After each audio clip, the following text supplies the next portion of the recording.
Tonight, we'll drift into the hidden magic of a forgotten garden, a place where lonely hearts find warmth, where wilted hopes bloom again, and where quiet love heals what's broken. If you're here for calm, for warmth, for a soft story to lull you, you're exactly where you need to be. Now, breathe with me. In through your nose, slow and deep. Hold gently. Out through your mouth, releasing all tiredness. Let your shoulders drop, your eyes soften, and your mind quiet. Mary Lennox was a thin, pale little girl with straight black hair that hung limply around her face, and a quiet, lonely look in her dark eyes, like she'd never known what it felt like to be hugged or to laugh freely. She was born in India, where the sun blazed hot, and the air was thick with the warm smell of spices and jasmine. But Mary didn't have a happy life there. Her parents were always busy with parties and friends, flitting from one gathering to the next, and they never had time for her,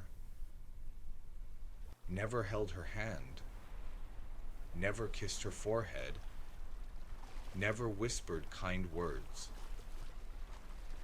She was cared for by servants who obeyed her every wish, but never showed her love, never hugged her when she was sad, never played with her when she was bored. Mary didn't smile much, didn't play much. She just wandered around the big, quiet house, her small feet tapping softly on the floors, feeling empty and alone, like a little leaf blown by the wind. Then, a terrible illness came to the village. Quiet and cruel, and Mary's parents and all the servants died. She was left all alone in the world, a small, sad girl with no one to love her, no one to care for her. A kind man came to take her to England to live with her uncle, Mr. Craven, a quiet, sad man who lived in a big, old house called Misselthwaite Manor, out in the quiet countryside. Mary didn't care much at first. She thought England would be cold and gray, boring and lonely, just like her life had always been. She boarded a ship, then a train, and finally, a carriage took her to the manor, where the wind blew softly through the trees, and the air smelled of fresh grass and rain-wet earth, calm and gentle. Misselthwaite Manor was a big, quiet house with hundreds of rooms, most of them locked up tight, their doors closed, their windows covered with thick curtains, like secrets waiting to be kept. Mrs. Medlock, the housekeeper, was a kind but firm woman with a soft voice who showed Mary to her room, a small, cozy room with a soft bed, a warm quilt, and a window that looked out at the big, sprawling gardens. You can wander around the grounds as you like, little one, but don't go into any locked rooms. And don't ask about the garden at the back of the house, Mrs. Medlock said, her voice gentle but serious. Mary nodded, but her curious eyes wandered, looking for something, anything, to chase away the boredom, just like she'd been in India. So she started wandering the grounds, slowly, gently, her feet light on the soft grass.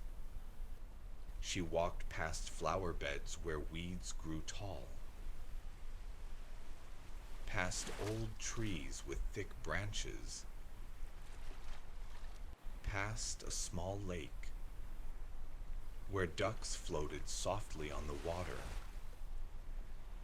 their feathers glinting in the sun. One day, as she walked, she heard a soft chirping, high, sweet, and curious. She looked up, and there, on a low branch, was a little robin with a bright red breast and shiny black eyes, looking right at her, like he wasn't afraid at all. The robin hopped a little closer, tilting his head, and Mary stopped, holding her breath, afraid to scare him away. And then she smiled. A small, soft smile. The first real smile she'd had in a long, long time. The robin became her friend, following her as she wandered the grounds, chirping softly, as if he was telling her little secrets, keeping her company when she felt lonely. One day, the robin led her to a quiet corner of the garden, where a tall wall, covered in thick green ivy, stood silent and still. The robin hopped onto the wall, chirping loudly, as if he was pointing something out, and pecked at a spot where the ivy was extra thick. Mary walked closer, her heart fluttering softly, like a butterfly's wings, and reached out to pull away the ivy. Slow, gentle tugs, not wanting to hurt the plants. There, hidden under the green leaves, was a small, rusted key, glinting softly in the sunlight, like a little secret waiting to be found. She picked it up, her small fingers brushing the cool, rough metal, and turned it over in her hand, wondering what it opened what secret it held. The next day, the robin led her back to the wall, hopping ahead of her, chirping happily, until he stopped at a door hidden by ivy. Just like the key, it's wood old and worn. Mary took a deep breath, put the key in the lock, turned it gently. It clicked softly, and pushed the door open. And there, inside, was the secret garden, wild and overgrown, with tall grass and tangled vines, but full of quiet beauty.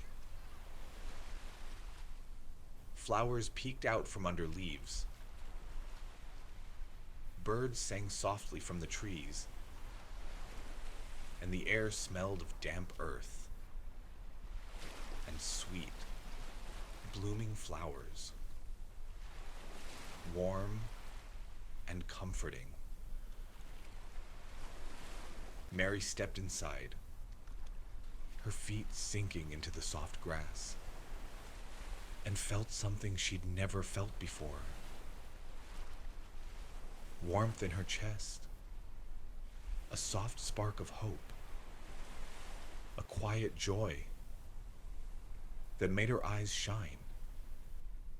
She knew, right then, that this garden was hers, a secret to keep,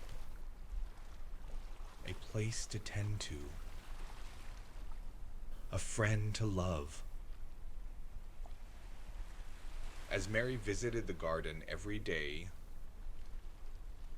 tending to the flowers, pulling weeds, and talking softly to the robin, she started to change, slowly, gently, like a flower blooming.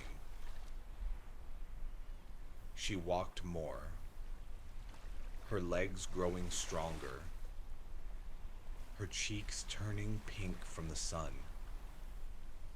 and she smiled more often. Soft, gentle smiles that came from deep within her heart, not just her lips. One day, as she was digging in the garden, her hands covered in dirt, she heard a soft, sad sound. A boy's quiet cry, drifting through the open windows of the manor. She stopped, listening, and followed the sound, walking softly through the quiet halls, her feet barely making a sound, until she found a locked door. She knocked gently, her knuckles tapping softly on the wood, and a soft, weak voice said, "Come in." Inside, a boy lay in a big, soft bed, pale, thin, with curly brown hair, his eyes full of sadness and loneliness, just like Mary's had been. His name was Colin, Mr. Craven's son, and he'd been sick for as long as he could remember. He never left his room, never walked, because he was sure he was going to die soon. Trapped in his bed, lonely and scared. Mary sat down beside him, her voice soft and gentle, like she was talking to a fragile flower, and told him about the secret garden. She told him about the robin, about the flowers that peeked through the leaves, about the warm sun that shone down on the grass, about the quiet magic of the place. Colin's eyes widened with wonder, and for the first time in a long time, a small smile crossed his face. "Can I go there?" he asked, his voice quiet and hopeful, barely above a whisper. Mary nodded, her own smile soft. "When you're a little stronger," she said. And so, Mary visited Colin every day, sitting beside his bed, telling him stories of the garden. And slowly, day by day, Colin grew a little stronger. His smiles lasted longer. His voice grew steadier, and he stopped crying as much. One day, Mary helped Colin out of bed. Slow, gentle movements, supporting him as he stood, his legs shaky but determined. Together, they walked softly to the secret garden, each step slow and careful. Colin holding Mary's hand tightly, his breath coming a little fast, but his eyes bright with hope. When they stepped into the garden, Colin's breath caught in his throat. The sun shone down on them, warm and gentle. The flowers bloomed brightly in all colors, and the robin chirped softly from a nearby branch, as if welcoming him. Colin walked to a patch of grass, his feet sinking into the soft earth, and sat down slowly, his body still weak, but his heart full of wonder. He reached out in Sar and touched the flowers with his thin fingers. Soft, gentle touches, like he was handling something fragile and precious. Something that could break if he was too rough. "It's magic," he whispered, his voice full of awe, his eyes shining. Mary smiled, sitting down beside him. "Yes," she said softly, "it's magic." Every day after that, Mary and Colin visited the garden. They dug in the dirt with small trowels, planted tiny seeds, and talked softly about the flowers that would grow. Roses, daisies, lavender, all the pretty things. They were joined by Dickon, a kind, gentle boy who lived on the moor, with a soft voice, dirty boots, and a way with animals like he could talk to them. Dickon brought small bags of seeds and simple tools, and he taught Mary and Colin how to tend to the garden gently, how to water the plants without drowning them, how to pull weeds without hurting the flowers. He talked to the birds and the rabbits like they were his friends, his voice warm and kind, and his warmth made the garden feel even more special, even more like home. Slowly, Colin grew stronger and taller. He walked more each day, laughed more, and his cheeks turned pink with health. No longer pale and sallow. The garden grew too, more beautiful every day. Flowers blooming, grass green and soft, birds singing happily. It was like the garden, and the children were healing each other. They cared for the flowers, and the flowers gave them strength, joy, and a sense of belonging. Mr. Craven, Colin's father, had been sad for a long, long time. Sad since Colin's mother died, the woman he loved more than anything in the world. She had loved the secret garden more than anything, tending to it every day, laughing and singing there. After she died, Mr. Craven couldn't bear to look at it, so he locked it up, threw away the key, and never spoke of it again.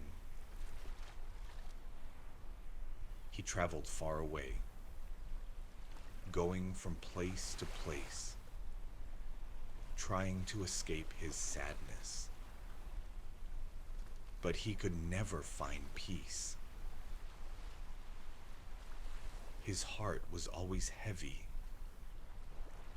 his days always gray. One night, he had a dream. His wife's voice, soft and gentle, just like he remembered, telling him to go back to the manor, to the garden, to their son. So he returned, walking softly through the grounds of Misselthwaite Manor, his heart heavy with sadness, every step feeling like a struggle. He walked to the wall of the secret garden, his hand resting on the cool stone, and there he heard a sound, a soft, happy sound, a child's laughter, bright and warm, drifting over the wall. He pushed open the door.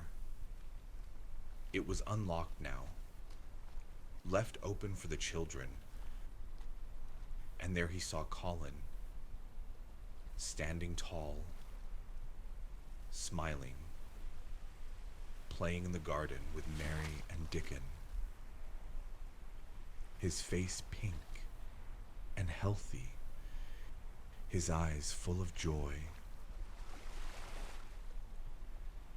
The garden was beautiful, full of life and color, flowers blooming everywhere,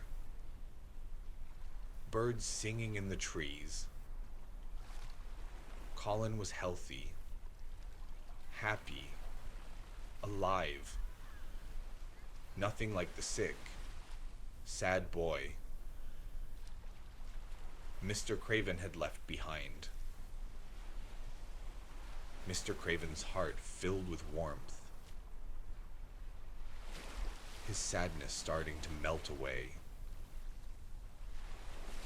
Slow and gentle, like snow in the spring sun, he walked to Colin, knelt down, and pulled him into a tight, gentle hug, full of love, relief, and joy that made his eyes fill with tears. "My boy," he whispered, his voice shaky, full of emotion. "My sweet, sweet boy." Colin hugged him back, his small arms wrapping tightly around his father's neck,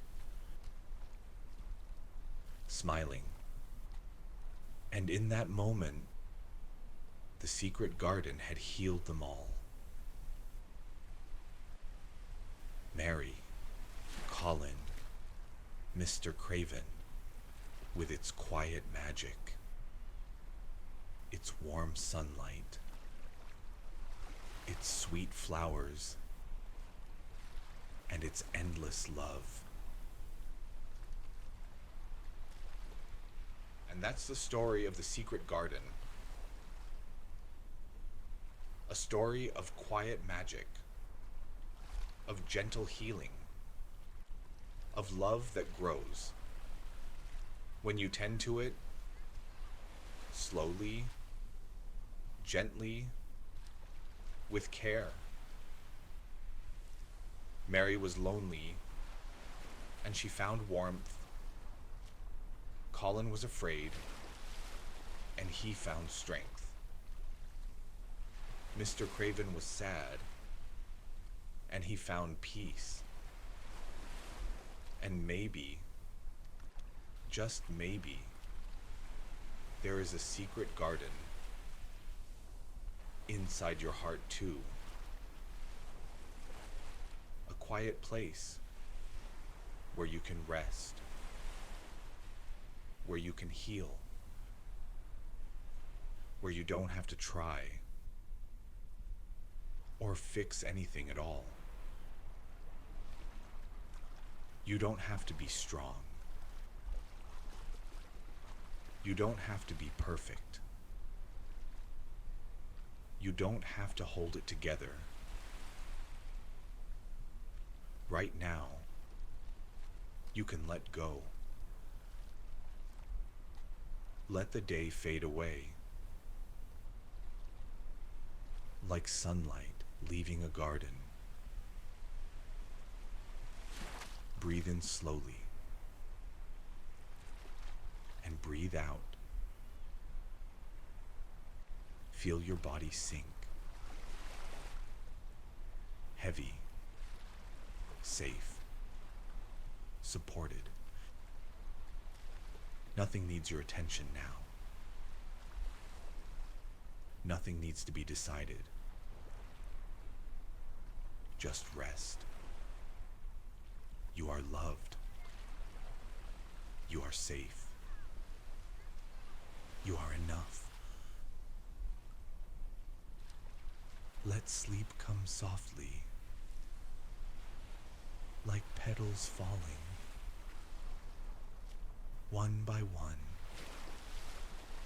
Good night, dear one. Sleep well.